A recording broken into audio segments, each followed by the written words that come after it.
आप सभी का स्वागत है एक बार फिर से एचपी पटवारी और पंचायत सेक्रेटरी के इस बैच में। हमने मैथ की क्लासेस स्टार्ट कर दी थी। पहली क्लास में हमने नंबर सिस्टम के सभी कॉन्सेप्ट अच्छे से पढ़े थे और समझे थे। आज हम जेबीटी कमीशन में नंबर सिस्टम से रिलेटेड जितने भी प्रश्न पूछे थे उनको सॉल्व करने की कोशिश करेंगे। आज हम ज़्यादा कॉन्सेप्ट के ऊपर ध्यान नहीं देंगे क्योंकि हमने प्रीवियस क्लास में एक एक कॉन्सेप्ट नंबर सिस्टम का अच्छे से क्लियर किया था और बिल्कुल आसान भाषा में उनको समझा था। तो अगर आपने वो क्लास नहीं देखी तो आप सबसे पहले नंबर सिस्टम की फर्स्ट क्लास जो इसका फर्स्ट पार्ट है उसको जाकर देखिए। उसके बाद आप इन प्रश्न को सॉल्व करने के लिए यहाँ पर आइए। तो चलते हैं पहले प्रश्न की तरफ। यूक्लिड विभाजन विधि का उपयोग करके दो संख्याओं 236 और 12 का सही एचसीएफ ज्ञात कीजिए। ये प्रश्न एचपी जेबीटी कमीशन के एग्जाम में पूछा गया था। तो हो सकता है कि जेबीटी कमीशन और एचपी पटवारी और पंचायत सेक्रेटरी के जो सिलेबस है उसमें मैथ वाला पोर्शन बिल्कुल सेम है। तो इसकी पूरी संभावना बनती है कि जो प्रश्न इसमें पूछे गए थे जेबीटी कमीशन के एग्जाम में वही प्रश्न आपको एचपी पटवारी या फिर पंचायत सेक्रेटरी के एग्ज़ाम में दिखने को मिले। तो आपको इन प्रश्नों को अच्छे से पढ़ना है और समझना है और देखना कि आपको कौन सी चीज़ें नहीं आती। और अगर आप ये मानो कि अगर आप किसी एग्ज़ाम में बैठे होते पंचायत एचपी पटवारी के या फिर पंचायत सेक्रेटरी के और अगर वहाँ पर ऐसा प्रश्न पूछा जाता तो क्या आप उसको सॉल्व कर पाते या नहीं? अगर नहीं कर पाते तो फिर आप इसको अच्छे से देखिए। ये वो चीज़ें हैं जो कि बहुत ज़्यादा इम्पोर्टेंट है और बाकी जितने भी सभी प्रश्न हैं वो जेबीटी कमीशन के एग्ज़ाम से लिए गए हैं। 3 दिन में 9 शिफ्टों में जितने भी प्रश्न पूछे गए थे नंबर सिस्टम से रिलेटेड वो सभी इसमें करवाए गए हैं। तो देखते हैं हम। इसमें हमें पूछा गया है सिंपल कि एचसीएफ आपने ज्ञात करना है। एचसीएफ का मतलब होता है हाईएस्ट कॉमन फैक्टर। तो मैं थोड़ा सा इसको पहले एक्सप्लेन करता हूँ, उसके बाद हम इस प्रश्न के ऊपर आएंगे। तो देखिए, हाईएस्ट कॉमन फैक्टर का मतलब होता है, कॉमन का मतलब होता है जो दोनों चीज़ों में दो संख्याएं जो आपके पास होंगी उनमें कौन सा कॉमन है। फैक्टर का मतलब होता है गुणनखंड। वो छोटे छोटे खंड या फिर टुकड़े किसी भी नंबर के जिनसे मतलब कोई नंबर पूरी तरह से विभाजित हो जाए, पूरी तरह से खत्म हो जाए और उसको विभाजित करने पर शेषफल 0 रहता है, उन्हें ही कहते हैं गुणनखंड। अब देखिए, किसी भी संख्या का सबसे छोटा फैक्टर 1 होता है। किसी भी संख्या को आप 1 से पूरी तरह से भाग कर सकते हैं और सबसे बड़ा वो संख्या खुद होती है, स्वयं होती है। अब आप एग्जाम्पल को देखिए। आपके पास एक संख्या दी गई है 12, तो इसके फैक्टर्स आप देख सकते हैं कि ये ये 1 से भी पूरी तरह विभाजित हो सकती है। 2 से भी इसको काटेंगे तो 2 से 6 बार कट जाएगा। 3 से, 4 से, 6 से और 12 से भी ये 12 जो नंबर है पूरी तरह से कट जाएगा। तो आपने ये चीज़ जो है वो ध्यान में रखनी है। तो देखिए, 12 से जब हम 12 को डिवाइड करेंगे तो हमारे पास 1 आता है। इसका मतलब सबसे बड़ा जो गुणनखंड होता है किसी भी संख्या का, वो संख्या जो है स्वयं ही होती है। अब हमें कहा गया है कि जब हमारे पास दो संख्याएं होती है, जैसे कि यहाँ पर है 12 और 236, इनका हमने कॉमन फैक्टर, देखिए हाईएस्ट मतलब कि सबसे बड़ा होना चाहिए, कॉमन फैक्टर एक ऐसा गुणनखंड जो इन दोनों का कॉमन भी होना चाहिए और सबसे बड़ा भी होना चाहिए। तो चलिए इस प्रश्न को हम सॉल्व करते हैं। आपके पास जो एग्जाम में होगा कुछ इस प्रकार से प्रश्न आएंगे। आपके पास 4 ऑप्शन दिए होंगे, तो आपने बताना है कि इनमें से हाईएस्ट कॉमन फैक्टर कौन सा होगा। तो इसका जो सिंपलीफाई, जो सिंपल बहुत ही ज़्यादा तरीका है सॉल्व करने का, वो है ऑप्शन से आप पिकअप कीजिए। अब ऑप्शन से जब आप सॉल्व करने लग जाओगे इस प्रश्न को, तो आप देखिए कि हमें पहले सबसे पहले हाईएस्ट नंबर ढूंढना है और उसके बाद देखना है कि वो इन दोनों संख्या का गुणनखंड है या फिर नहीं। 236 और 12 का गुणनखंड है या नहीं। तो चलिए देखते हैं हम। ऑप्शन नंबर ए जो हमारे पास सबसे बड़ी संख्या है 12। तो जब हम 12 से देखेंगे कि इन दोनों संख्याओं को डिवाइड करके क्या ये दोनों पूरी तरह से कट जाएगी। अगर ये कटती है तो 12 इसका गुणनखंड होगा और दोनों कटेगी तो वो मतलब कॉमन होगा कि इन दोनों को काटने वाला वो होगा कॉमन फैक्टर। उसे ही कहते हैं हम हाईएस्ट कॉमन फैक्टर। तो जब हम 12 को 12 से भाग देंगे तो ये तो पूरी तरह से कट जाएगा, लेकिन 236 को जब हम 12 से भाग देंगे, 12 एकम 12 और बचता है हमारे पास यहाँ पर 11 और उसके बाद बचेगा हमारे पास 116 और 12 को जब हम भाग देंगे गुणा करेंगे 12 9 108 उसके बाद 8 जो है वो शेषफल बच जाता है। इसका मतलब ये संख्या 12 से पूरी तरह भाग नहीं होती। 236 जब 12 से पूरी तरह भाग नहीं हो रही है यहाँ पर, तो इसका मतलब जो 12 है इन दोनों का कॉमन फैक्टर नहीं है। तो चलिए हम फिर से देखेंगे अब अगला ऑप्शन। अगला ऑप्शन है हमारे पास, उसके बाद हमने फिर से देखना है कि इसके अलावा फिर सबसे बड़ी संख्या कौन बच जाती है हमारे पास। ऑप्शन नंबर सी है हमारे पास, उसके बाद 8। तो देखिए जब हम 8 को 12 से भाग देंगे, तो जब हम 12 को 8 से भाग करेंगे तो हम देखेंगे कि 8 जो है 12 को पूरी तरह से नहीं काट पाता। देख सकते हैं 8 एकम 8 और उसके बाद बचेगा 4 4 0, तो फिर कितना आएगा 8 पंजे 40। तो इसका जो आंसर आएगा वो आएगा 1.5। हमें पॉइंट में नहीं चाहिए, हमें पूर्ण संख्याओं में चाहिए। तो ये मतलब 8 को पूरी तरह से नहीं काट पाएगा, तो इसका मतलब 8 भी इसका उत्तर नहीं होगा। इसके बाद आती है हमारे पास बड़ी संख्या, कौन बचती है? ऑप्शन बी और डी में से कौन सी है? 4, ऑप्शन नंबर बी। तो देखते हैं जब 4 से हम 12 को भाग करेंगे, 4 3 12, तो ये तो पूरी तरह से कट गई। और जब हम 4 से ही करेंगे तो 4 पंचे 20 और 3 बच गया और फिर होता है आगे 6 देखेंगे हम तो ये हो जाता है 36। तो 4 9 36। तो ये संख्या जो है 4 से भी कट रही है और जो संख्या है ये 4 से जो है 12 भी कट रहा है और 236 भी कट रहा है। तो इस प्रकार से देख सकते हैं हम कि जो इसका सही उत्तर होगा वो ऑप्शन नंबर बी होगा।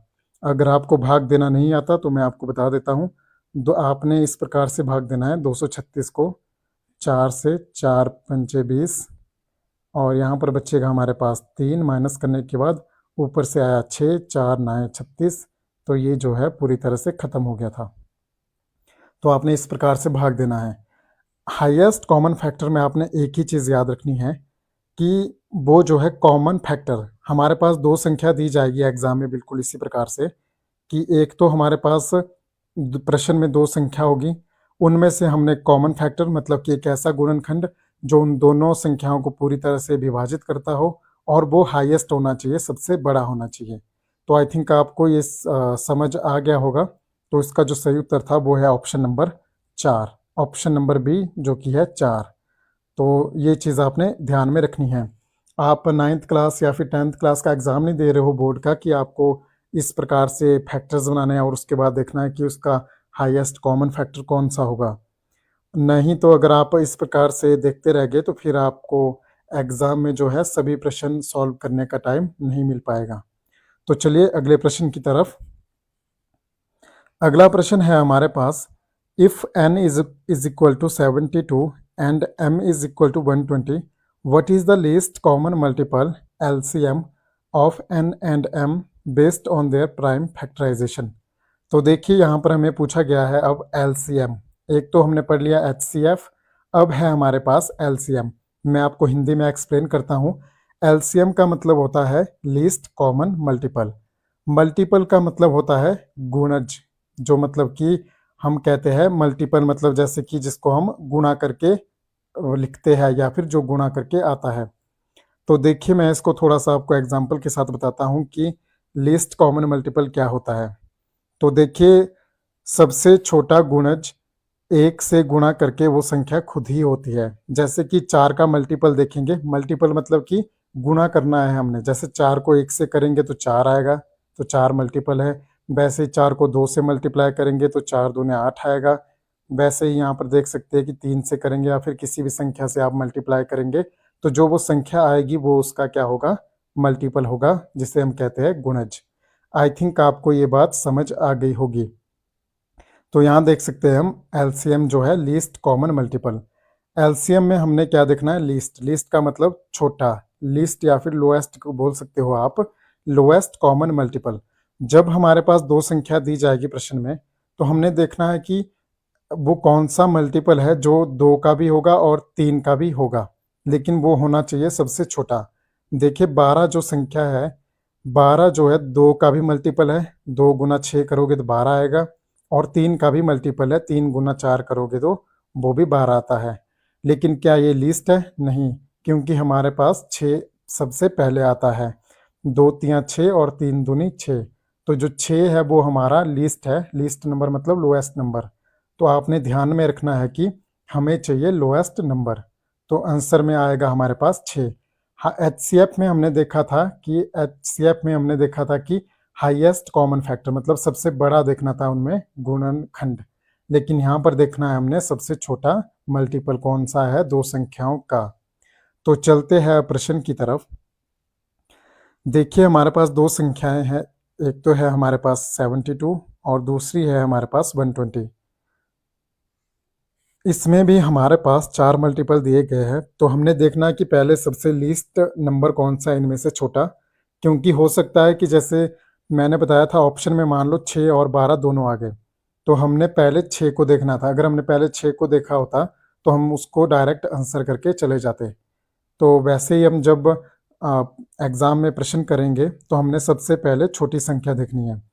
यहाँ पर देख सकते हैं हम सबसे छोटी जो संख्या है वो है 144। लेकिन जब 144 को हम देखेंगे क्या ये 72 का मल्टीपल है, तो आंसर है बिल्कुल हाँ, ये 72 का मल्टीपल है। लेकिन क्या ये 120 का मल्टीपल होगा? नहीं। 120 एकम 120 और 120 को 2 से करेंगे तो वो आएगा 240। तो 120 और 240 के बीच में है 144, तो ये इसका मल्टीपल नहीं है। पूरा पूरा मल्टीपल होना चाहिए, मतलब कि पहाड़े बोलने हैं आपने। जैसे 120 से कम 120, 120 दूने 240 या फिर 120 दिए 360। तो ये जो है इसका मल्टीपल तो नहीं है, तो ये इसका आंसर बिल्कुल भी नहीं होगा। क्योंकि यहाँ पर ये 72 का तो था लेकिन 120 का नहीं। हमने बताना है लीस्ट कॉमन, जो इन दोनों का कॉमन मतलब दोनों का मल्टीपल होना चाहिए। तो हम देखेंगे अब हमारे पास ऑप्शन डी तो कैंसिल था, उसके बाद है हमारे पास ऑप्शन नंबर बी, वो आता है 240। क्या 240 72 का मल्टीपल है और 120 का मल्टीपल है? आपको पता है 120 दूने 240 होता है, तो ये मल्टीपल 120 का तो है।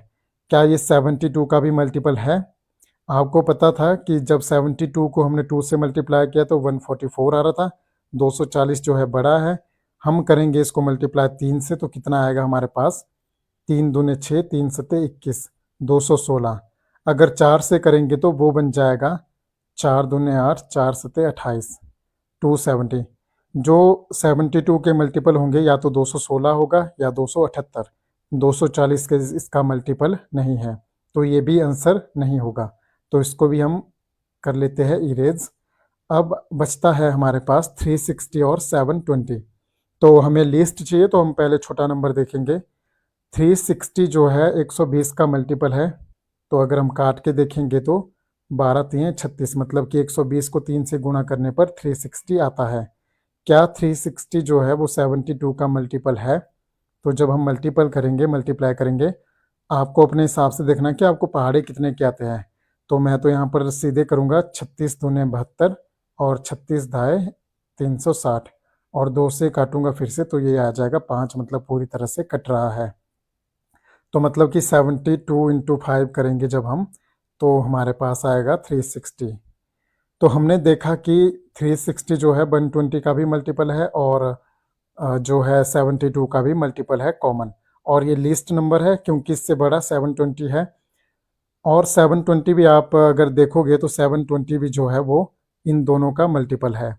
जब हम 720 को डिवाइड करेंगे 72 से और 720 को ही डिवाइड करेंगे 360 से, 0 से 0 कट गया, 36 दूने 72, मतलब कि ये इसको पूरी तरह से काट रहा है। 72 धाए 720, ये भी मल्टीपल इसका है। लेकिन मैंने आपको पहले ही बताया कि हमें चाहिए लीस्ट या फिर लोएस्ट, जो सबसे छोटी हो और कॉमन भी हो।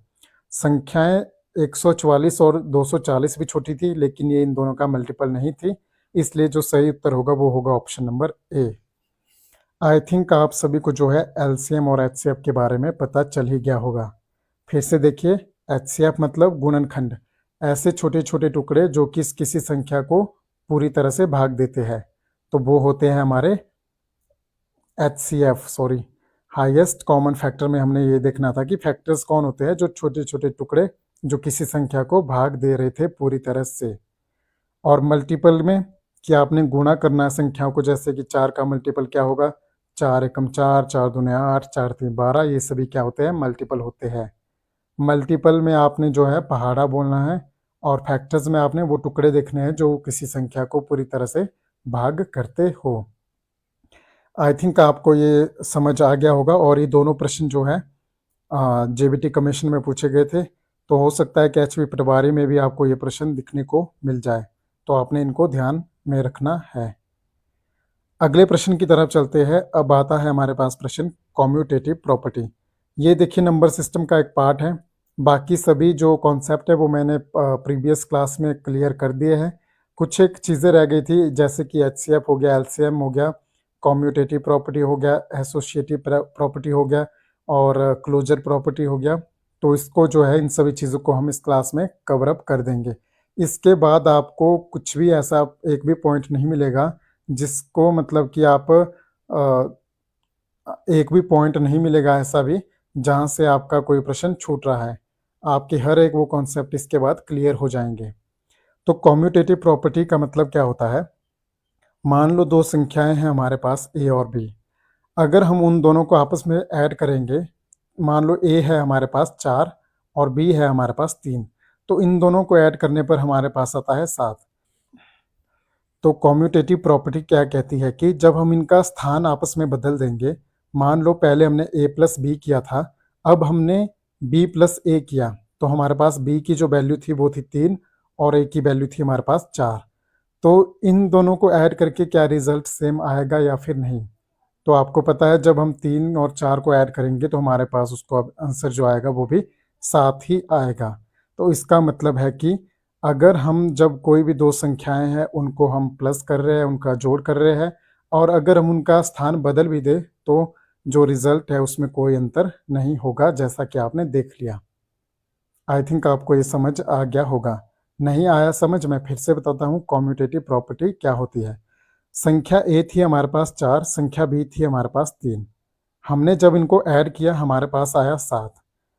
कॉम्यूटेटिव प्रॉपर्टी ने क्या कहा कि चलिए हम इनका स्थान बदल देते हैं, b प्लस ए कर लेते हैं। तो b की वैल्यू 3 थी, a की वैल्यू 4 थी, जब हमने इनको जोड़ा तो हमारे पास जो रिजल्ट आया वो आया 7। तो कॉम्यूटेटिव प्रॉपर्टी ने कहा कि जब हमने इनका स्थान बदल दिया तो जो रिजल्ट है उसमें कोई भी फर्क नहीं आया, पहले भी 7 था और अभी भी 7 ही आंसर आया। तो जो कॉम्यूटेटिव प्रॉपर्टी होती है वो एडिशन वाले इस पार्ट में जो है वो काम करती है, ये आपने ध्यान में रखना है। ये है एडिंग, मतलब जिसमें ऐड वाले पोर्शन में कॉम्यूटेटिव वर्क करता है। अब देखेंगे हम क्या मल्टीप्लाई में भी ऐसा ही होता है। हमारे पास दो संख्या हैं, ए की वैल्यू 4, बी की वैल्यू 3। जब हमने इनको मल्टीप्लाई किया हमारे पास आया 12। कॉम्यूटेटिव का मतलब ये है कि इन दोनों का स्थान आपस में बदल दो। क्या बी और ए को मल्टीप्लाई करके 3 और 4 को मल्टीप्लाई करके कितना आंसर आता है? वो भी जो है 12 आता है। तो इसका मतलब कॉम्यूटेटिव प्रॉपर्टी मल्टीप्लिकेशन में भी काम करती है, तो ये आपने ध्यान में रखना है। तो कॉम्यूटेटिव प्रॉपर्टी किन दोनों चीज़ों में काम करती है, एक तो एडिशन और दूसरा मल्टीप्लिकेशन, ये चीज़ें आपने ध्यान में रखनी है। इसके अलावा कॉम्यूटेटिव प्रॉपर्टी कुछ भी नहीं है। कॉम्यूटेटिव प्रॉपर्टी माइनस और डिवीज़न में काम नहीं करेगी। क्यों नहीं करेगी मैं थोड़ा सा बताऊंगा, ज़्यादा आपने उस पर ध्यान नहीं देना है। लेकिन ध्यान रखना प्रश्न जो है यहाँ से पूछा गया था, मैं आपको आगे बताऊंगा इसके बाद। पहले मैं बताता हूँ कि माइनस और डिवीज़न में वो काम क्यों नहीं करेगी। मान लो हम माइनस का कर लेते हैं, हमारे पास a माइनस बी कर लेते हैं हम, ठीक है। तो a की वैल्यू मान लेते हैं हम 4 है और b की वैल्यू 3। तो हमारे पास 4 माइनस 3 करके कितना आंसर आएगा, वो आएगा 1। आप सभी को पता है। तो कॉम्यूटेटिव प्रॉपर्टी क्या कहती है कि जब हम इन दोनों का स्थान आपस में बदल देंगे, मान लो हम b माइनस ए करेंगे, कॉम्यूटेटिव प्रॉपर्टी में ये होता है कि स्थान बदलने पर रिजल्ट जो है दोनों ही साइड में सेम रहना चाहिए। तो b की वैल्यू हमारे पास है 3 और a की वैल्यू है हमारे पास 4। जब हम 3 माइनस 4 करेंगे तो उसका आंसर क्या आएगा? आपको पता है जो 3 है वो प्लस का है और 4 जो है माइनस का है। जब प्लस और माइनस का है तो हमारे को माइनस ही करना पड़ता है, तो इसका जो आंसर आएगा वो आएगा -1। इसलिए जो है कॉम्यूटेटिव प्रॉपर्टी वर्क नहीं करेगी माइनस में, क्योंकि पहले हमारे पास 1 आ रहा था और इस बार जो है -1 आ गया स्थान को बदलने पर। इन दोनों संख्याओं का जब हमने स्थान बदला तो हमारे पास रिजल्ट कुछ और ही आया। इसीलिए डिवीज़न में भी इसी प्रकार कम्यूटेटिव प्रॉपर्टी वर्क नहीं करती। आपने इन चीज़ों को ध्यान में नहीं रखना है, आपको बस यही याद रखना है कि कम्यूटेटिव प्रॉपर्टी क्या होती है। कम्यूटेटिव प्रॉपर्टी मतलब स्थान को बदलना और रिजल्ट जो है दोनों साइड सेम आने चाहिए। और वर्क किस पर करेगी? एक तो एडिशन पर और दूसरा मल्टीप्लिकेशन पर। तो चलिए प्रश्न देखेंगे हम इसके बाद। अब यहाँ पर देखिए हमें बताया गया है प्रश्न में, ये जो है जेबीटी कमीशन में पूछा गया था, निम्नलिखित में से कौन सी क्रिया परिमेय संख्याओं के लिए क्रम विनय है। क्रम का मतलब जो क्रम होता है किसी भी संख्याओं का, जैसे कि 1 2 3 ऐसे क्रम होता है। विनिमेय का मतलब होता है उसको बदलना, उसी को कहते हैं क्रम विनिमेय को। क्रम विनिमेय को ही कहते हैं हम कम्यूटेटिव प्रॉपर्टी। तो बताइए अब कम्यूटेटिव प्रॉपर्टी से रिलेटेड कौन सी जो है वो सही है परिमेय संख्याओं के लिए। क्या भाग में कम्यूटेटिव प्रॉपर्टी काम करेगी? मैंने आपको कहा था नहीं, बिल्कुल भी नहीं। क्या एक्सपोनेंशिएशन में काम करेगी, घातांक में? तो यहाँ पर भी नहीं करेगी। क्या एडिशन में कम्यूटेटिव प्रॉपर्टी वर्क करती है? आपने अभी अभी पढ़ा कि एडिशन और मल्टीप्लिकेशन में ही काम करेगी, इसके अलावा किसी भी चीज़ों में कम्यूटेटिव प्रॉपर्टी काम नहीं करेगी। तो इसका जो सही उत्तर होगा वो होगा एडिशन हमारे। और यहाँ पर ऑप्शन नंबर डी सब्सट्रैक्शन में भी नहीं करेगी। अगर हमारे पास यहाँ पर मल्टीप्लिकेशन होता तो हम उसको टिक कर लेते, लेकिन अभी हमें पूछा गया था यहाँ पर कि एडिशन में काम करेगी, तो इसका सही उत्तर होगा ऑप्शन नंबर सी।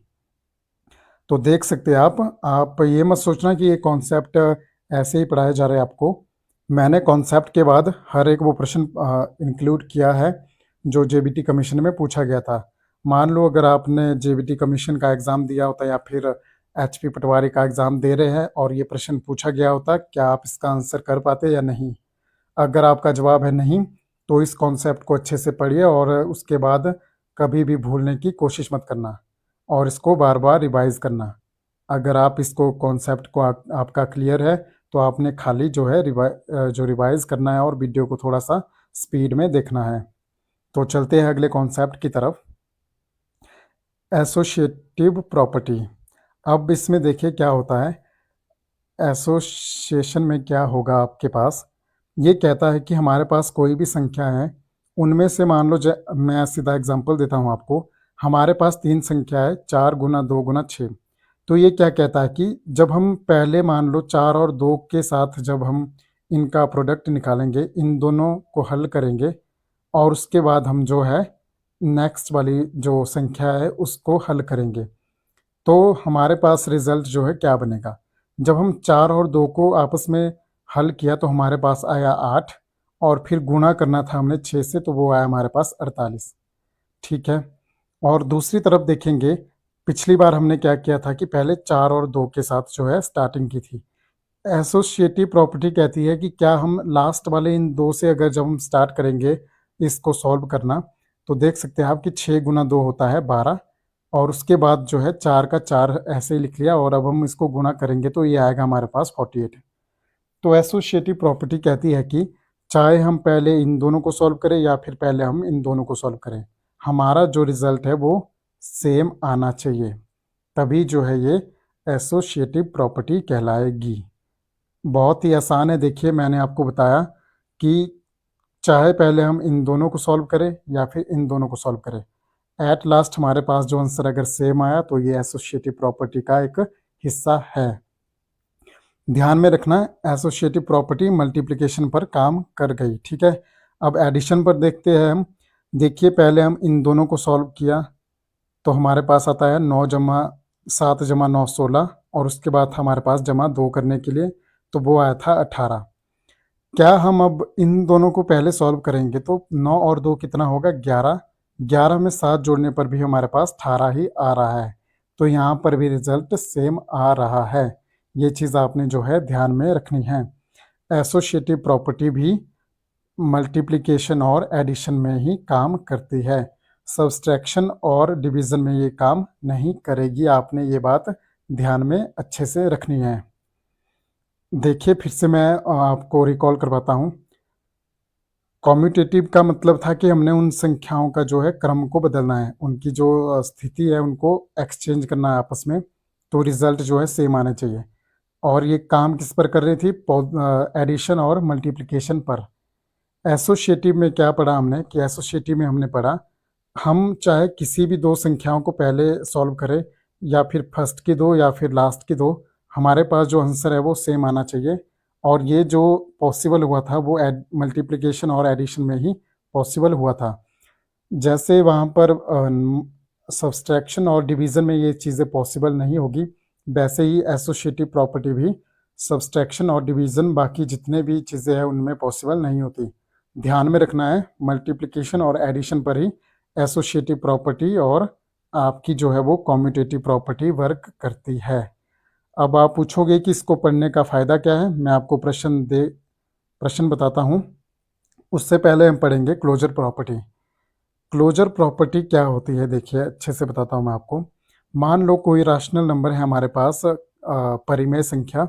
अगर आपको ये चीज़ें नहीं पता कि रैशनल नंबर क्या होती है, आप इसकी पहली वाली जो क्लास है थियोरेटिकल क्लास जिसमें हमने सभी थ्योरी के कॉन्सेप्ट क्लियर किए हैं, rational number, whole number, natural number, integers हो गए, जितने भी terminating decimals, non terminating decimals है वो सभी हमने क्लियर कर दिए है पीछे वाली क्लास में। तो आपने उनको अच्छे से पढ़ना है, अदरवाइज़ आपको समझने में थोड़ी सी मुश्किल आ सकती है। राशनल नंबर मान लो 2 है हमारे पास। क्या हम इस राशनल नंबर में एक और जो परिमेय संख्या है मान लो 5 जोड़ते हैं, तो जो इसका रिजल्ट बनेगा वो बनेगा 7। और 7 भी जो है एक राशनल नंबर है, क्योंकि इन सभी चीज़ों को हम अनुपात के फॉर्म में लिख सकते हैं, P/Q के फॉर्म में लिख सकते हैं। उन्हें कहा गया था राशनल नंबर। मान लो 2/1 हो गया, 5/1 या फिर 7/1। तो इनको जब हम सॉल्व करेंगे तो आंसर ये आएगा। तो एक को लिखने से जो है इनकी वैल्यू में तो कोई फ़र्क नहीं पड़ेगा, लेकिन हाँ इनको राशनल नंबर में कंसिडर किया जा सकता है, मतलब इनको राशनल नंबर कहा जा सकता है।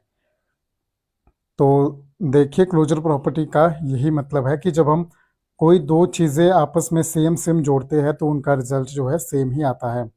मान लो एक इरेशनल नंबर है √2 और एक इरेशनल नंबर है जिनको कहते हैं अपरिमेय संख्या √3। अगर इनको हम जोड़ेंगे तो वो आएगी हमारे पास वैल्यू √5।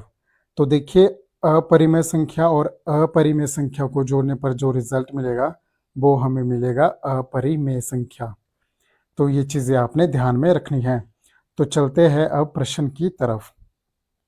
ये देखिए जेबीटी कमीशन में पूछा गया है आपको, मैं आपको हिंदी में एक्सप्लेन करवाता हूँ, आपने बने रहना है। Which of the following statement best demonstrates the closure property of a rational number under addition. इसने कहा कि क्लोजर प्रॉपर्टी का वो चीज़ आप बताइए जो कि एडिशन के अंतर्गत आती है। किसके एडिशन? रैशनल नंबर, जो कि मैंने आपको अभी बताया कि हमारे पास रैशनल नंबर क्या होते हैं। जैसे 11/2 हो गया, 7 हो गया, -4 हो गया, 0 हो गया, ये सभी क्या है? रैशनल नंबर है, परिमेय संख्या है। तो आपने बताना है कि इनका जब हम एडिशन करेंगे तो हमारे पास जो रिजल्ट है वो क्या होगा। तो मैं आपको थोड़ा सा पहले एक्सप्लेन ही कर देता हूँ इसको। मान लो हमारे पास रैशनल नंबर है 7/2। इसमें जब हम कोई और दूसरा रैशनल नंबर मान लो हमारे पास 3/4 है, तो जब हम इनको ऐड करेंगे तो हमारे पास जो रिजल्ट है वो क्या आएगा? 2 और 4 का एलसीएम आएगा हमारे पास 4, 2 दूने 4 और 7 दूने 14, 4 एकम 4, 3 एकम 3। तो इसका जो आंसर आएगा वो आएगा 17/4। अगर आपको ये सॉल्व नहीं करना आता तो फिर आप इसको पहले सीखिए, उसके बाद आपको पता चलेगा। तो देखिए ये एक रैशनल नंबर था और ये भी एक रैशनल नंबर था, परिमेय संख्या। जब हमने इनको ऐड किया तो हमारे पास जो आंसर आया वो भी एक रैशनल नंबर ही आया, क्योंकि ये जो है रैशनल नंबर आपको पता होगा P/Q की फॉर्म में लिखे जाते हैं, जहाँ पर Q की वैल्यू जो है वो 0 नहीं होनी चाहिए। यही रैशनल नंबर की जो है परिभाषा है। एक और एग्जांपल देता हूँ मैं आपको। हमारे पास रैशनल नंबर है 3 और दूसरी संख्या जो है हमारे पास वो है 6। अगर हम इनको जोड़ेंगे तो हमारे पास आती है 9। और आपको पता है जितने भी प्राकृतिक संख्या या फिर नेचुरल नंबर होंगे, 1, 2, 3, 4 जितने भी होते हैं वो सभी जो है परिमेय संख्या होती है। तो चलिए प्रश्न की तरफ। इसने कहा कि multiplying to rational number gives an irrational number, तो ये बिल्कुल भी गलत है। ऑप्शन बी देख लेते हैं हम। The difference of any two rational number may not be rational, ये भी जो है गलत है। अब देखिए, 3 में से अगर हम 9 में से मान लो हम 3 घटाते हैं तो हमारे पास कितना आएगा, 6।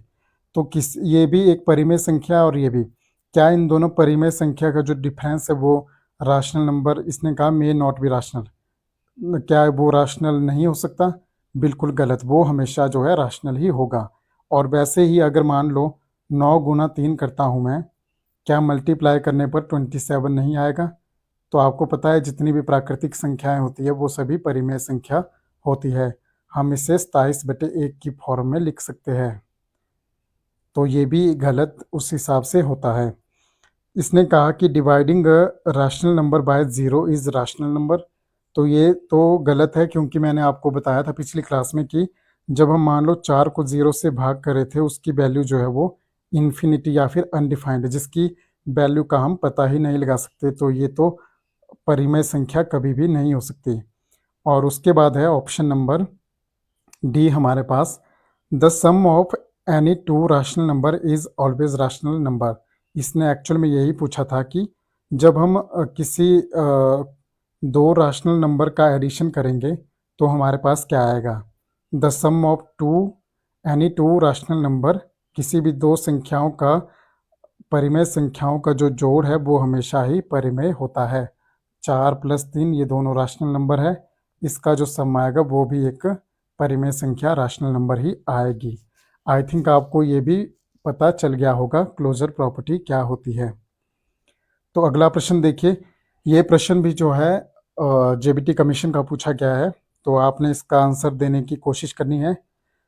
यदि P और Q परिमेय संख्या है, आपके पास दो परिमेय संख्या दी गई है, तो निम्नलिखित में से कौन सा विकल्प परिमेय संख्याओं के लिए गुणन के अंतर्गत क्लोजर प्रॉपर्टी को डिफाइन करता है।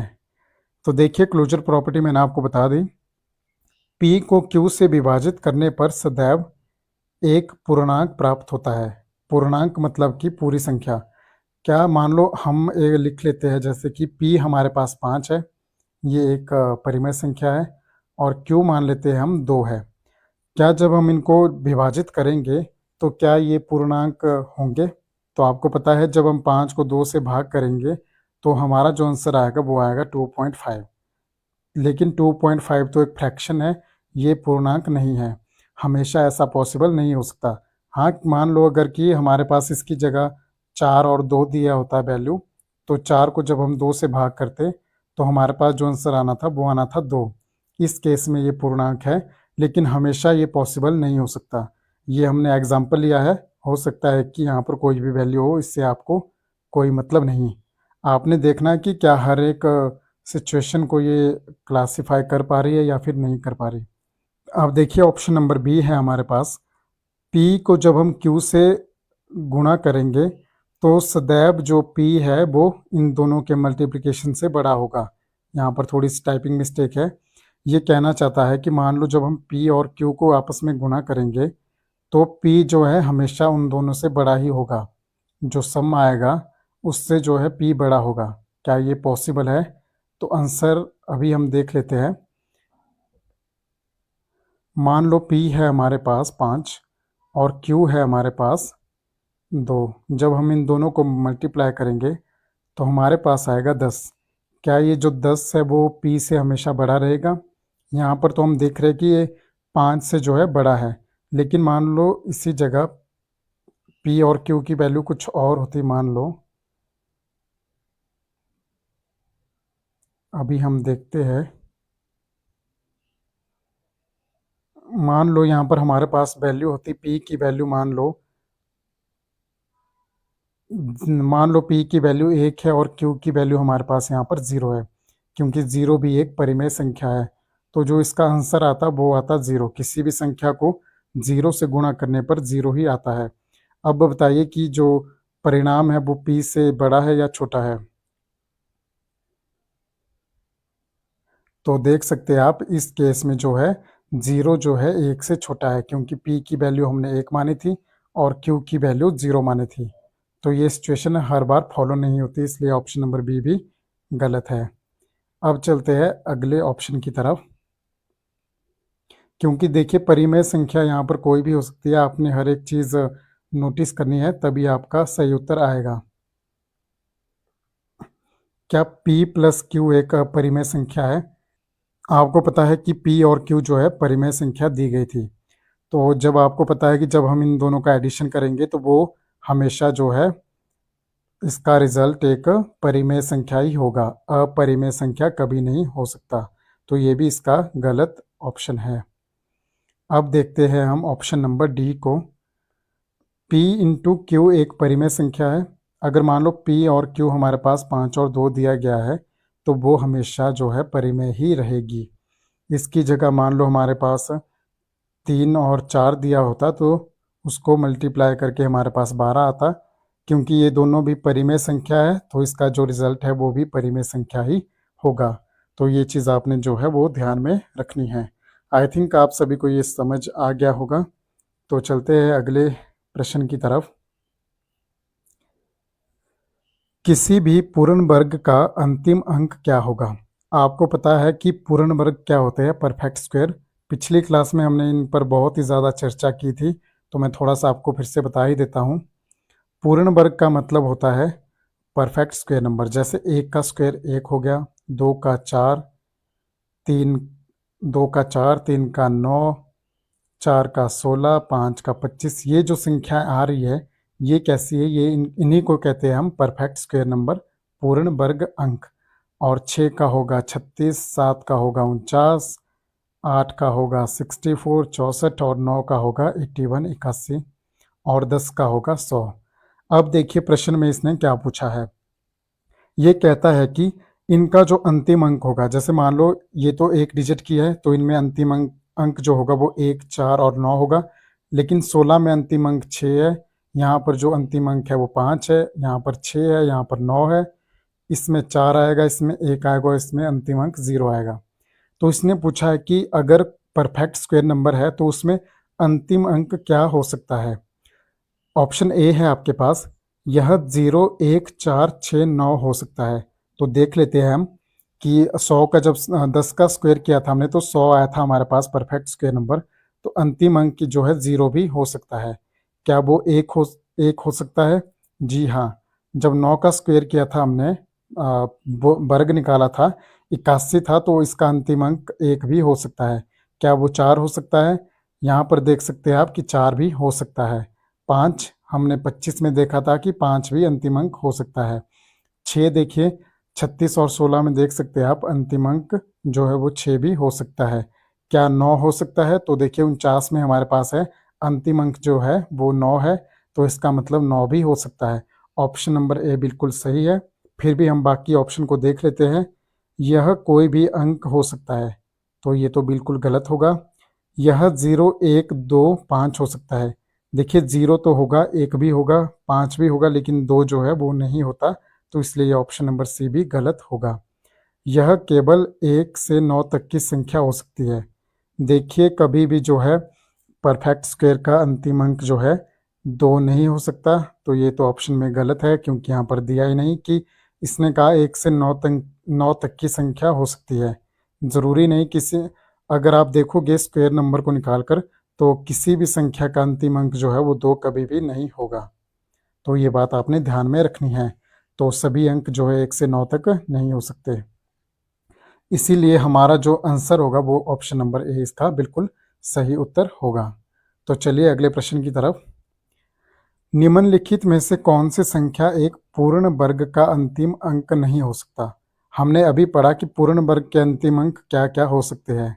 तो इसमें देखिए ऑप्शन ए है आपके पास 9, क्योंकि 7 का देखा था हमने, 7 सत्ते 49, तो अंतिम अंक जो है 9 हो सकता है। 1 के लिए हमने 81 देखा था, 9 का स्क्वायर 1 भी हो सकता है। 8 जो है वो कभी नहीं होगा, क्योंकि 4 भी होगा, क्योंकि जब हम 8 गुना 8 करेंगे तो वो 64 आएगा। तो 64 में देख सकते हैं हम जो अंतिम अंक होगा 4, वो किसी भी पूर्ण वर्ग का अंक हो सकता है, लेकिन 8 जो है कभी भी नहीं होगा। इसीलिए जो सही उत्तर होगा वो होगा ऑप्शन नंबर सी होगा। हमें पूछा गया था कि अंतिम अंक नहीं होगा, तो ऑप्शन नंबर जो सी है हमारे पास 8, वो कभी भी perfect square number, option number C जो है हमारे पास 8 है, वो कभी भी पूर्ण वर्ग का अंतिम अंक नहीं हो सकता।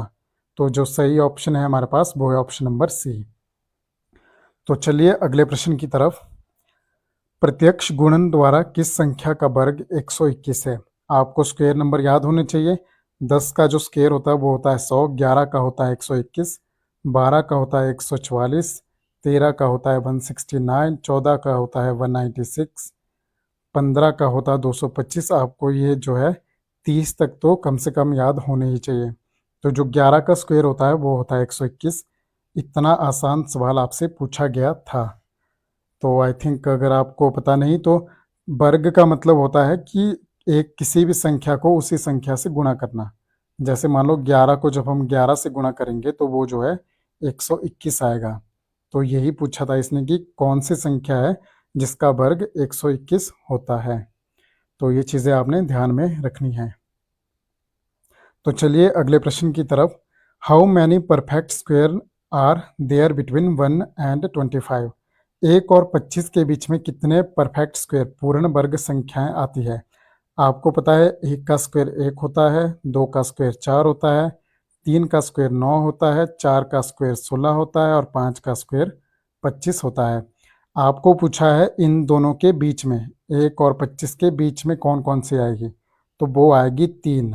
2 का स्क्वायर आएगा, 3 का स्क्वायर और 4 का स्क्वायर जो है इनके बीच में आएगा। तो कितनी संख्याएं हुई ये? 1, 2 और 3। तो जो इसका सही उत्तर होगा वो होगा ऑप्शन नंबर सी। ये सभी HPJBT कमीशन में पूछे गए थे और ये नंबर सिस्टम का एक पार्ट है।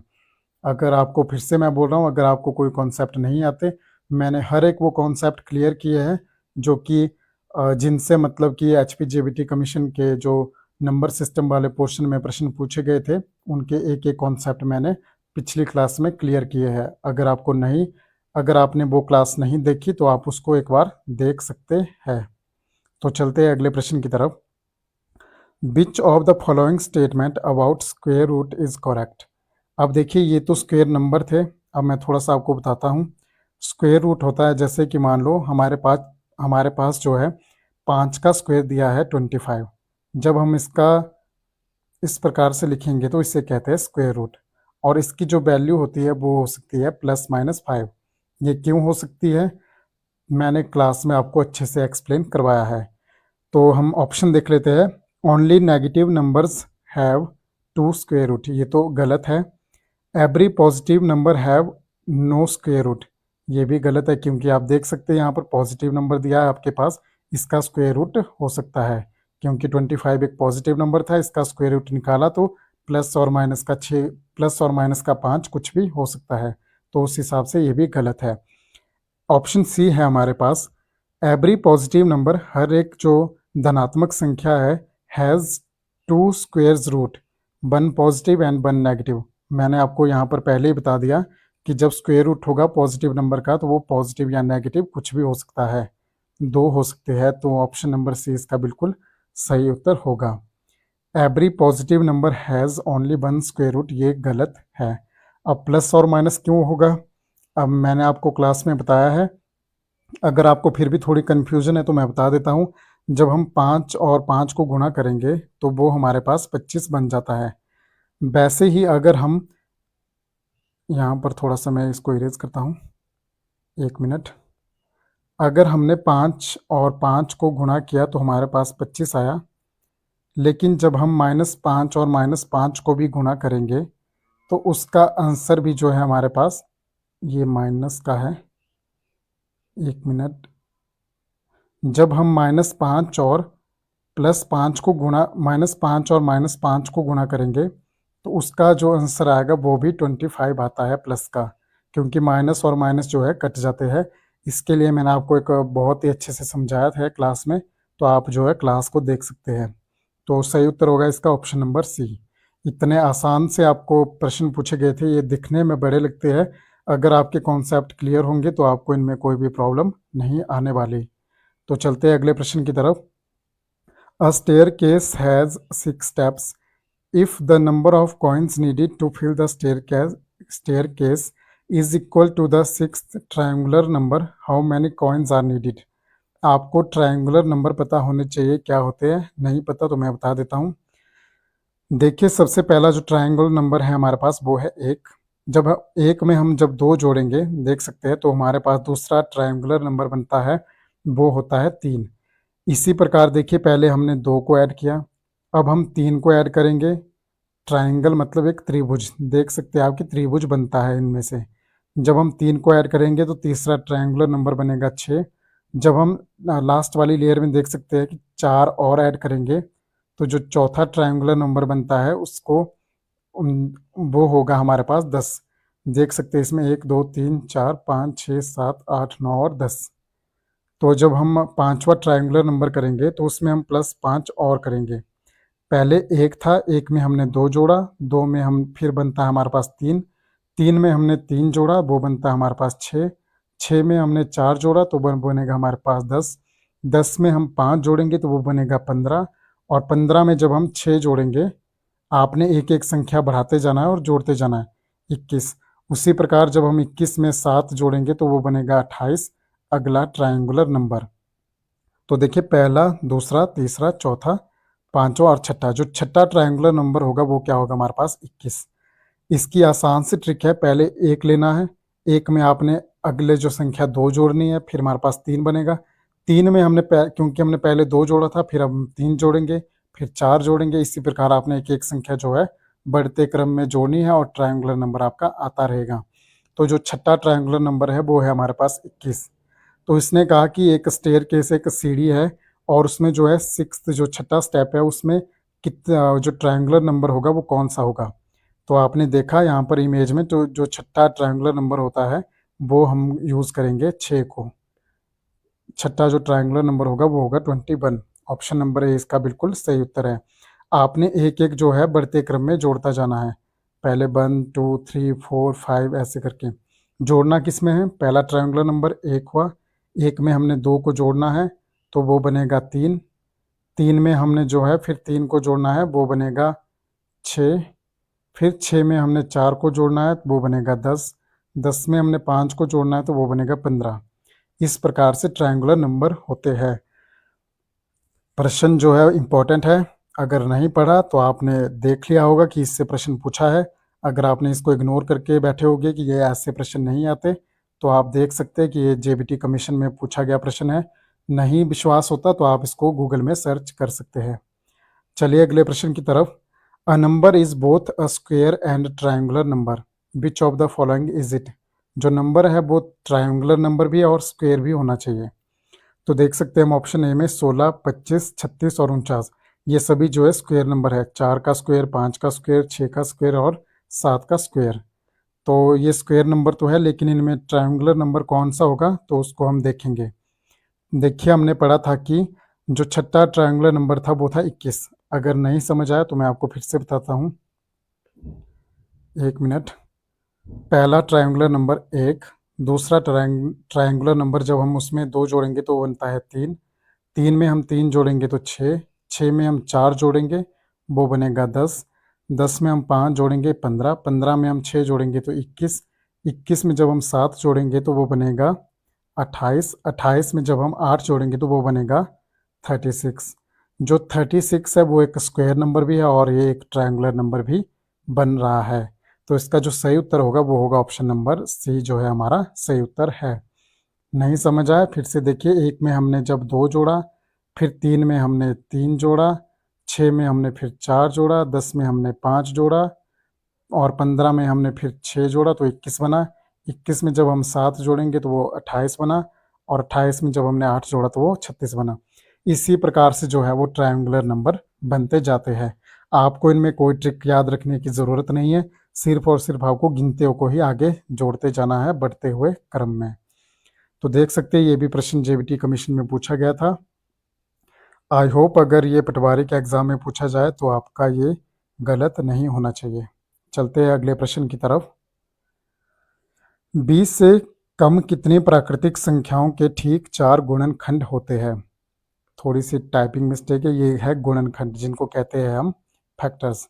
तो आपने बताना है कि कितनी वो संख्याएं हैं जिनके जो है बिल्कुल 4 गुणनखंड होते हैं। हमने पढ़ा था क्लास में कि प्राइम नंबर जो अभाज्य संख्याएं होती है उनके सिर्फ और सिर्फ 2 फैक्टर होते हैं। एक तो वो एक होता है और दूसरी वो संख्या खुद होती है स्वयं। तो ऐसी संख्याओं के तो सिर्फ और सिर्फ 2 ही फैक्टर होते हैं। हमें पूछा कि कितनी संख्याएं होंगी 20 से कम जिनके 4 गुणनखंड होंगे। तो हम ऐसा करते हैं, पहले जितने भी प्राइम नंबर है या फिर अभाज्य संख्याएं हैं उनको हम साइड कर देते हैं, क्योंकि उनके तो जो फैक्टर होंगे वो 2 ही होंगे। तो देखिए प्राइम नंबर है आपके पास, प्राइम नंबर है आपके पास 2, 3, 5, 7, 11, 13, 17 और 19। ये तो इनके आंसर नहीं हो सकते क्योंकि इनके सिर्फ और सिर्फ 2 ही गुणनखंड होते हैं और ये किसी भी संख्या से जो है विभाजित नहीं होती। अगर एक को देखेंगे तो यहाँ पर एक भी नहीं आएगा। तो देख सकते हैं 1, 2, 3, 4, 4 के कितने गुणनखंड हो सकते हैं। 4 को जो है 1 से भी भाग कर सकते हैं हम, 2 से भी और 4 से खुद से भी। तो एक संख्या तो हमारे पास 4 होती है, लेकिन 4 के भी जो है 3 ही गुणनखंड होते हैं। हमें पूछा कि कौन सी संख्या होगी जिनके 4 गुणनखंड होंगे, तो 4 भी इसका उत्तर नहीं होगा। तो 4 को भी हम कैंसिल कर देते हैं। तो देखिए 4 भी नहीं होगी, 5 तो होगा ही नहीं। उसके बाद आएगी 6। 6 के जब हम गुणनखंड देखेंगे तो वो आएंगे 1, 2 से भी भाग हो जाएगा, 3 से भी भाग हो जाएगा और 4 से भी 6 से भी जो 6 है पूरी तरह से भाग हो जाएगा। तो 6 के कितने गुणनखंड बनते हैं 4। एक संख्या हमारे पास होती है 6, तो इसको हम कर लेते हैं टिक। उसके बाद 7 तो नहीं होगा। 8 को देखेंगे तो 8 के जो फैक्टर बनेंगे वो कौन कौन से बनेंगे, यहाँ पर देख लेते हैं हम। 8 के जो फैक्टर बनेगा वो बनेगा 1, 2 से भी पूरी तरह विभाजित हो जाएगा, 4 से भी पूरी तरह विभाजित हो जाएगा, 8 से भी विभाजित हो जाएगा। तो 8 के भी कितने फैक्टर बन गए हमारे पास, पूरे 4। 9 तो जो है 9 को देखेंगे तो 9 के फैक्टर होते हैं हमारे पास 1, 3 और 9। इन्हीं 3 संख्याओं से 9 विभाजित होता है, लेकिन हमें पूछा है कि 4 फैक्टर होने चाहिए, तो इसके नहीं हो रहे 4 फैक्टर, तो ये भी नहीं आएगा। उसके बाद देखेंगे हम 10। क्या 10 के कितने फैक्टर हो सकते हैं। 10 के जो फैक्टर होंगे वो होगा 1 से भी कटेगा, 2 से भी कटेगा, 5 से भी कटेगा और उसके बाद 10 से भी ये कट जाएगा, तो इसके भी होते हैं 4 फैक्टर। तो हमें मिल गई है ऐसी संख्याएं, कितनी मिल गई है, एक तो 8 और दूसरी 10 और उसके बाद कौन सी थी वो, और 6। तो यहाँ लिख लेते हैं हम 6, 8 और 10। 3 संख्याएं मिल गई है जिनके केवल और केवल 4 फैक्टर होते हैं, 1, 2, 4 और 8। और 10 के कितने फैक्टर होते हैं, 1, 2, 5 और 10। अब देखना है हमें 11, तो हमारे पास जो है वो एक प्राइम नंबर है, तो ये तो नहीं होगा। उसके बाद बचता है हमारे पास 12। तो 12 को देखेंगे हम, जब 12 के फैक्टर करेंगे तो 12 1 से भी विभाजित हो जाएगा, 2 से भी, 3 से भी, 4 से भी, 6 से भी और 12 से भी। क्या इसके 4 फैक्टर है, 1, 2, 3, 4, 5, 6, इसके बहुत ज़्यादा है, तो ये भी इसका उत्तर नहीं होगा। 13 जो है वो एक प्राइम नंबर है, तो वो भी नहीं लेंगे। फिर उसके बाद आता है 14। 14 के कितने फैक्टर होंगे, 1 भी होता है, 2 भी होता है, 7 से भी कटेगा और 14 से भी कटेगा। इसके ठीक 4 गुणनखंड होते हैं, तो ये भी हमारा आंसर में इंक्लूड हो जाएगा। तो 14 भी एक ऐसी संख्या है जिसके 4 गुणनखंड होते हैं। तो 4 संख्याएं तो हमें मिल गई है। उसके बाद देखेंगे हम 14 के बाद 15। 15 के कितने गुणनखंड होंगे। 15 को जो है 1 से भी विभाजित किया जा सकता है, 3 से भी, 5 से भी और 15 से भी। तो 15 भी इसका बिल्कुल सही उत्तर होगा। भाई हम 16 की बात करें तो 16 को जो है 1, 2, 4, 8, 16 से जो है विभाजित किया जा सकता है, तो इसके बहुत ज़्यादा बन रहे हैं, ये इसका उत्तर नहीं होगा। तो इसके बाद कौन बचता है, 17 भी नहीं होगा। 18 को देख लेते हैं अब एक बार हम। 18 के कितने गुणनखंड होंगे। 18 को जो हम देखेंगे तो 18 1 से भी विभाजित हो जाता है, 2 9 18, 9 दूने 18, सॉरी मल्टीपल क्यों लिखा मैंने यहाँ, 2 9 18 और 9 दूने 18 और 18 एकम 18। तो 18 के भी ठीक 4 गुणनखंड है। 15 और 18 भी हमारे आंसर में इंक्लूड होंगी, 15 और 18। तो जो इसका सही उत्तर होगा, हमें पूछा था 20 से कम, 19 तो यहाँ पर नहीं होगा। एक तो होगी हमारे पास 6, 8, 10, 15 और 18, 1, 2, 3, 4, 5। तो जो इसका सही उत्तर होना था वो होना था ऑप्शन नंबर ए। मैंने आपको समझाया, लेकिन आपको एग्जाम में जो है वो थोड़ा जल्दी करना है कि कौन सी संख्या होगी जो इनको भाग पूरी तरह से कर सकती है।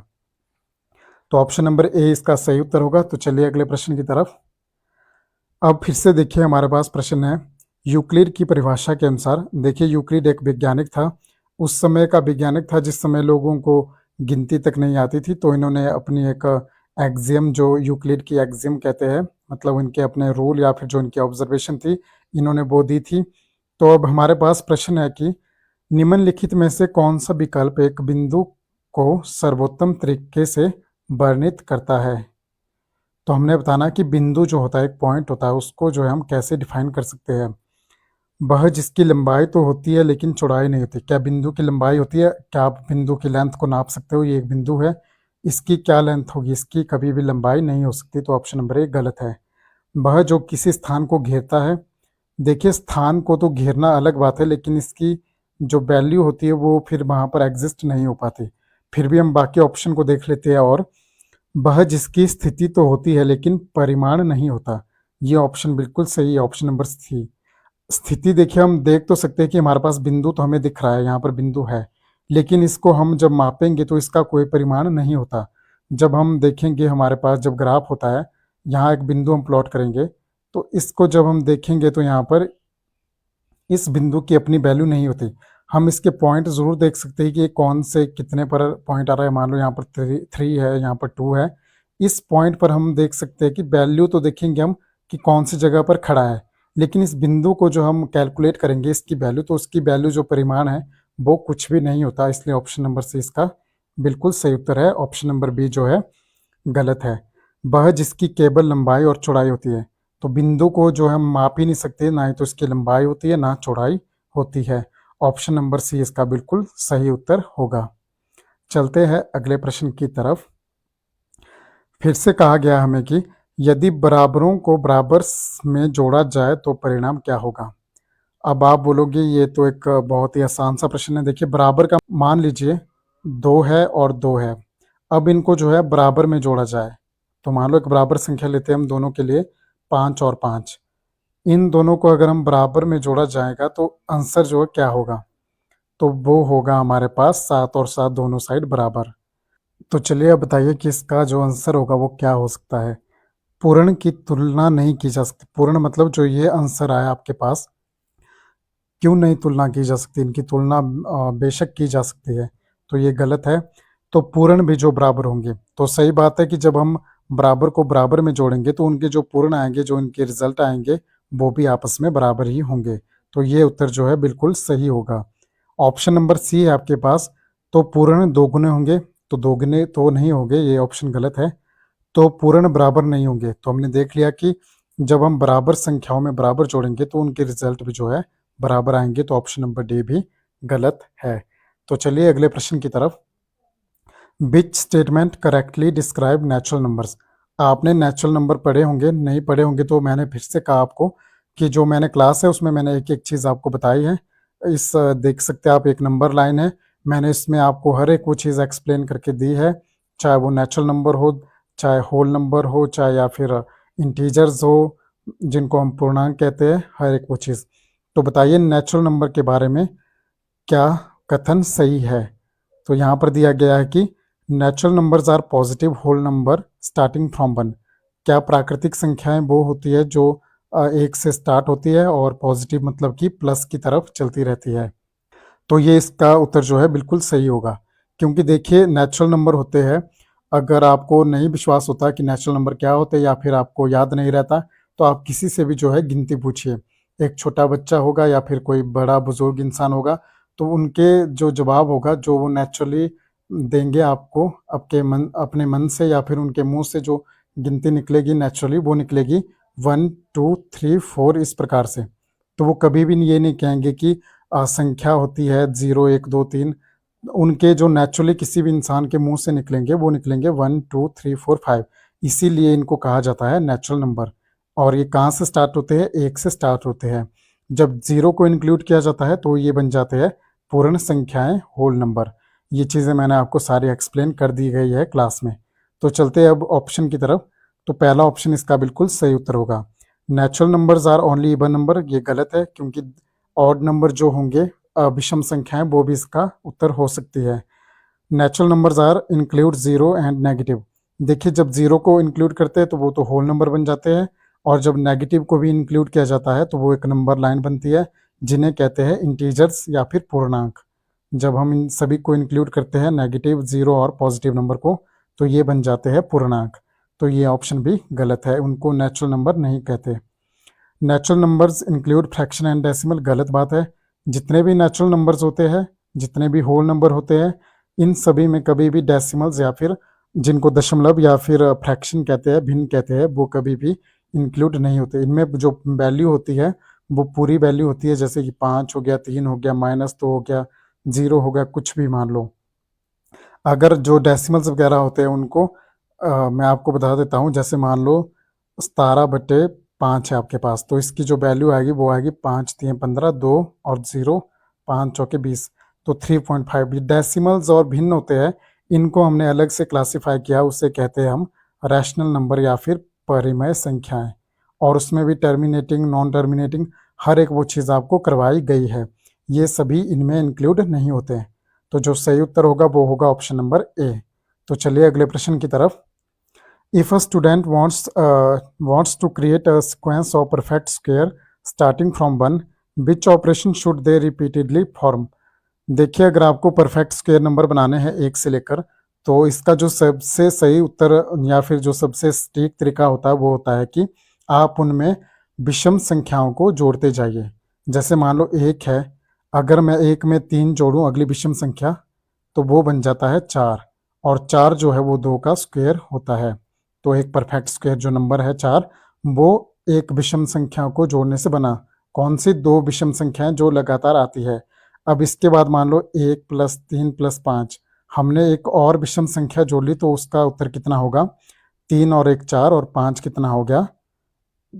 3 और 1 4, 5 कितना हो गया? 9, जो कि बनता है 3 का स्क्वायर। तो देखिए, ये भी एक परफेक्ट स्क्वायर नंबर बनाने का तरीका होता है। अगर हम इसमें एक और जोड़ लेते हैं अगली विषम संख्या, तो वो आती है 5 के बाद 7। 7 और 3 10, 5 15 और 1 16। आपको पता है जो 16 होता है वो किसका स्क्वायर होता है? वो होता है 4 का। तो ये सब चीज़ें जो है बिल्कुल बेसिक चीज़ें हैं। मैंने आपको हर एक वो चीज़ क्लियर करवा दी है अब। तो देख लेते हैं कि ये क्या कहता है। इसने कहा कि रिपीटेडली परफॉर्म, क्या उसको रिपीट करेंगे हम? ये कहता है कि सब्सट्रैक्ट 1 ईच टाइम। यहाँ पर सब्सट्रैक्ट होगा, माइनस करना, मतलब क्या माइनस करके हमारे पास परफेक्ट स्क्वायर नंबर आएंगे? गलत। मल्टीप्लाई बाय 2 ईच टाइम, 2 से गुणा करने पर भी नहीं होगा। Add consecutive even number, consecutive का मतलब लगातार, इवन नंबर सम संख्या है, ये भी उत्तर नहीं होगा। हमने देखा कि जब हम लगातार विषम संख्याओं को ऐड करेंगे तब हमारे पास एक परफेक्ट स्क्वायर नंबर आते हैं। ऑप्शन डी है ऐड कंसेक्यूटिव ऑड नंबर, ये इसका बिल्कुल सही उत्तर होगा, ऑप्शन नंबर डी।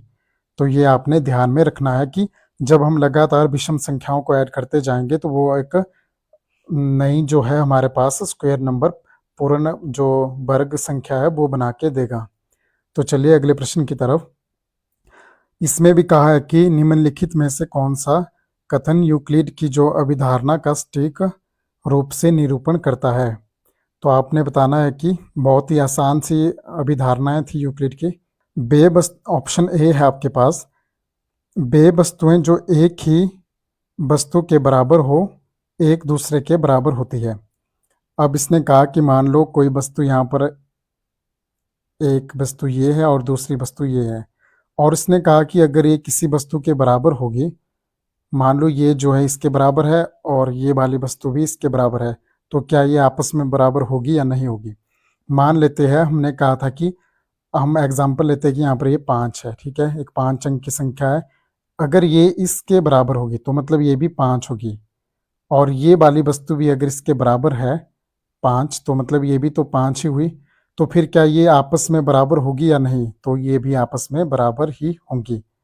तो इसका जो सही उत्तर होगा वो होगा ऑप्शन नंबर ए। अगर समझ नहीं आया तो मैं आपको फिर से बताता हूँ।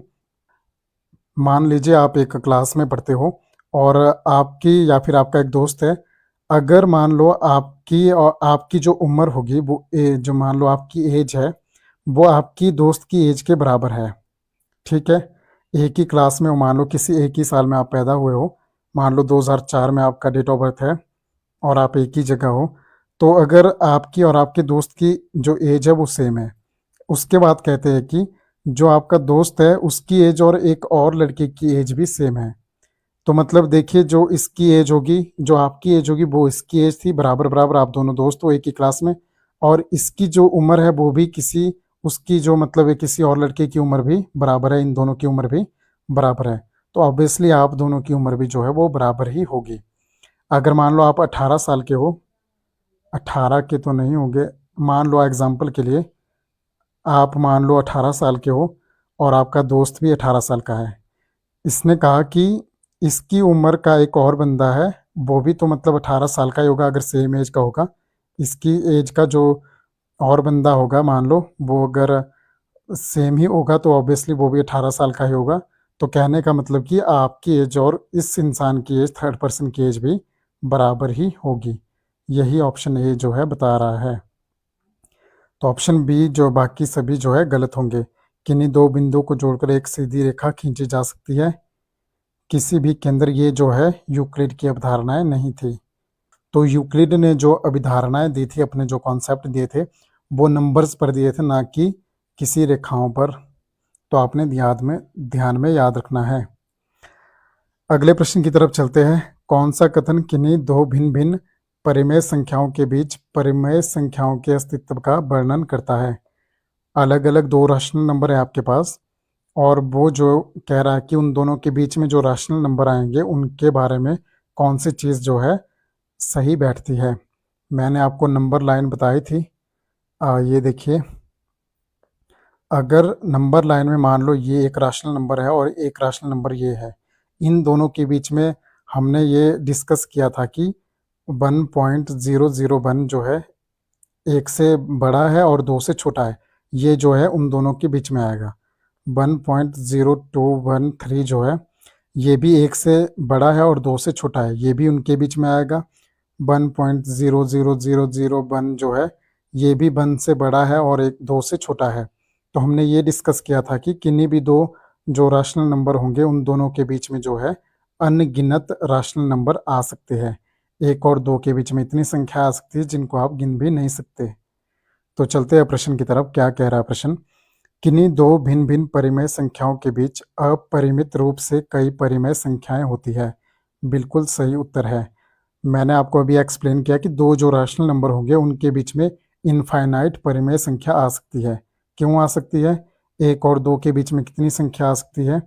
एक 1.0000001। अगर इतनी मतलब आप लिखते जाओगे तो ये देख सकते हैं आप, एक से तो जो है बड़ा है लेकिन दो से जो है ये छोटा है। तो यहाँ पर इतनी संख्याएं बनेगी जिनको आप गिन भी नहीं सकते। तो ऑप्शन नंबर ए जो है इसीलिए यहाँ पर बिल्कुल सही है। तो चलते हैं अगले प्रश्न की तरफ। If you are given two rational number 2/5 and 3/5, which of the following is rational number that lies between them? अगर आपके पास 2/5 है और 3/5 है, इन दोनों के बीच में कौन सी संख्या आएगी? बिटवीन दैम मतलब इन दोनों के बीच में। तो 2/5 तो गलत है, 3/5 भी गलत है, क्योंकि इन दोनों के बीच में देखनी हमने, ना कि ये दोनों पूछी गई थी। इनको हम सिंपल कर लेते हैं, इनको हम डेसिमल में कन्वर्ट कर लेते हैं। तो डेसिमल में जो वैल्यू आएगी वो आएगी, अगर मैं 2 को भाग दूं 5 से तो वो आएगा 0.4, और अगर मैं 3 को 5 से भाग दूंगा तो वो आएगा 0.6। अगर भाग देना नहीं आता तो मैं आपको बता देता हूँ। 3 है, 3 को जब हम 5 से भाग देंगे, ये संख्या छोटी है तो यहाँ पर मैं डेसिमल लगाऊंगा 0 पॉइंट, यहाँ पर बन जाएगा 0, ये बन जाएगा 30, 5 छिक्के 30। तो हमारा जो माइनस करके यहाँ पर 0 आ रहा है, जो हमारे पास आंसर आ रहा है वो आ रहा है 0.6। तो इस प्रकार से भाग दिया जाता है। तो देखिए 7/10 को अगर मैं थोड़ा सा देख लेता हूँ, मैं थोड़ा सा कितनी इसकी वैल्यू आएगी। जो 7/10 की वैल्यू आएगी वो आएगी हमारे पास 1 दशमलव है, तो इस 1 0 है तो इसका मतलब ऊपर जो है दशमलव के बाद एक संख्या आनी चाहिए, तो ये बनेगी 0.7। लेकिन हमारे पास जो वैल्यू थी वो थी कि 0.4 और 0.6 इन दोनों के बीच में कौन सी आएगी। तो देखिए ये तो नहीं आएगी, लेकिन 1/2 को देखेंगे हम, उसकी वैल्यू होती है 0.5। तो 0.4 और 0.6 के बीच में 0.5 जो है बिल्कुल आएगी, ये सही उत्तर है। तो ऑप्शन नंबर सी इसका बिल्कुल सही उत्तर हो जाएगा। तो चलते हैं अगले प्रश्न की तरफ। निम्नलिखित में से कौन सी एक अशांत वास्तविक संख्या है। अशांत मतलब कि आपने बताना है नॉन टर्मिनेटिंग। तो देखिए ये जो है एक रैशनल नंबर है, ये भी रैशनल नंबर है, ये भी एक परिमेय संख्या है, ये भी एक परिमेय संख्या है, लेकिन ये कैसी है, नॉन टर्मिनेटिंग। ये देखिए 1.3 लिखेंगे आप तो उसकी जो वैल्यू आती है वो आती है 0.33333। ये मतलब अनंत तक चलती है, ये कभी भी ख़त्म नहीं होती, इसीलिए कहते हैं इसे नॉन टर्मिनेटिंग डेसिमल्स। तो चलते हैं अगले प्रश्न की तरफ। निम्नलिखित में से कौन सी दो पूर्णांकों के अनुपात में रूप में नहीं लिखी जा सकती। तो देख सकते हैं ये जो है √0.25 है। तो जब हम इसको सॉल्व करेंगे तो बाहर जाके आएगा 0.5। तो 0.5 को हम 5/10 इस प्रकार से लिख सकते हैं, तो ये तो इसका नहीं होगा। वैसे ही 36 का जो है वो आएगा 6/10। तो ये भी अनुपात के रूप में लिखा जा सकता है, हमें पूछा है कि नहीं लिखा जा सकता। ये भी जो है लिखा जा सकता है, ये भी आंसर नहीं होगा। अब देखिए मैं बताता हूँ आपको कैसे लिखते हैं इसको। 0.034 दशमलव के बाद 3 स्थान है, तो मतलब बटे में 3 0 आनी चाहिए। तो ये आएगा हमारे पास 34/1,000। तो इसको भी हम अनुपात में लिख सकते हैं। हमने पढ़ा था कि जितने भी इरेशनल नंबर होते हैं उनको हम अनुपात में नहीं लिख सकते, उन्हें हम p/q के फॉर्म में नहीं लिख सकते, इसीलिए हमने कहा था कि ये जो है इरेशनल नंबर होते हैं। तो उसका जो सही उत्तर होगा वो होगा ऑप्शन नंबर डी। तो चलते हैं अगले प्रश्न की तरफ। तो देख सकते हैं अगला प्रश्न है हमारे पास, किसी भी संख्या का जो नॉन टर्मिनेटिंग होगी और रिपीटिंग होगी तो कौन सा कथन सही होगा। पुनरावृत्ति का मतलब है रिपीटिंग।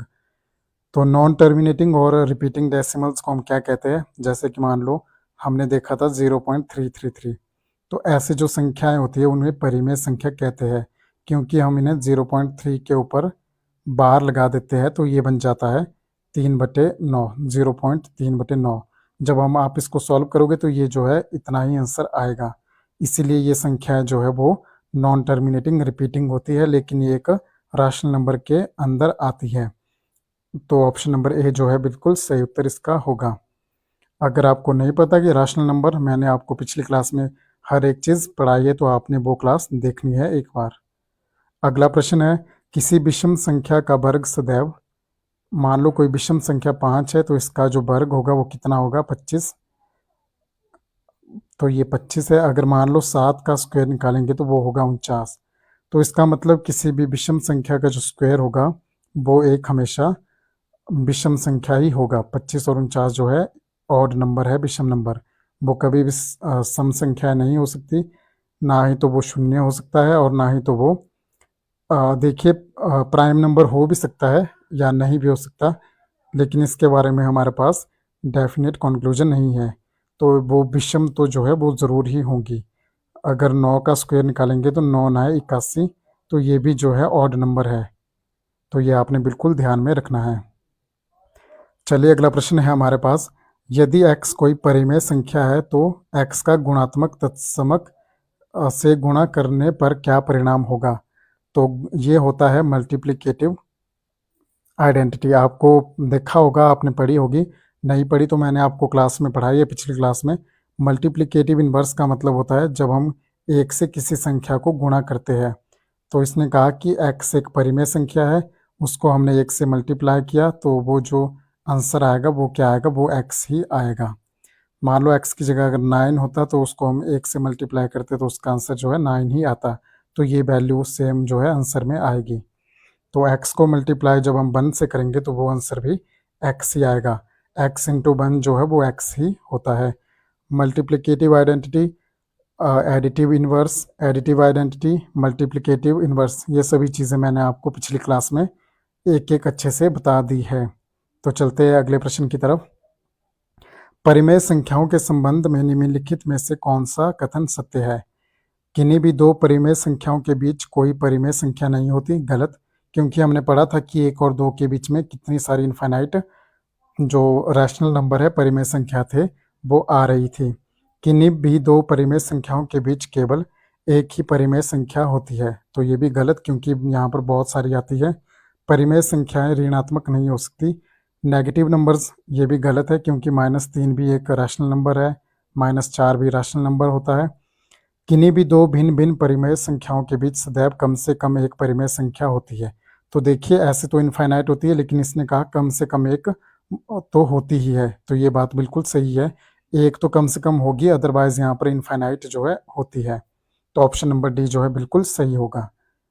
तो अगले प्रश्न की तरफ चलते हैं अब हम। ये था आपका अंतिम प्रश्न। तो हमने देखा कि जितने भी जेपीटी कमीशन के एग्ज़ाम में प्रश्न पूछे गए थे, वो सभी हमने पढ़ लिए हैं। अगर आपको किसी प्रश्न में डाउट होता है या फिर प्रश्न कोई समझ नहीं आ रहा, तो आप प्रीवियस क्लास को देख सकते हैं। वहाँ पर मैंने एक-एक कॉन्सेप्ट जो है आपको बिल्कुल क्लियर बता दिए हैं, समझाए हैं अच्छे से। तो आपने उस क्लास को देखना है, उसके बाद इस क्लास में आपको इन प्रश्न की जो है वो प्रैक्टिस करनी है।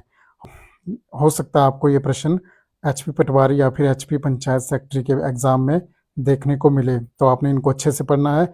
इसके अलावा मतलब एक भी कॉन्सेप्ट ऐसा नहीं बचा होगा जो कि नंबर सिस्टम से रिलेटेड होगा और आपको जो है वो नहीं आएगा। तो आपने इसको पढ़ना है और बार बार रिवाइज करना है, अपने नोट्स बनाने हैं।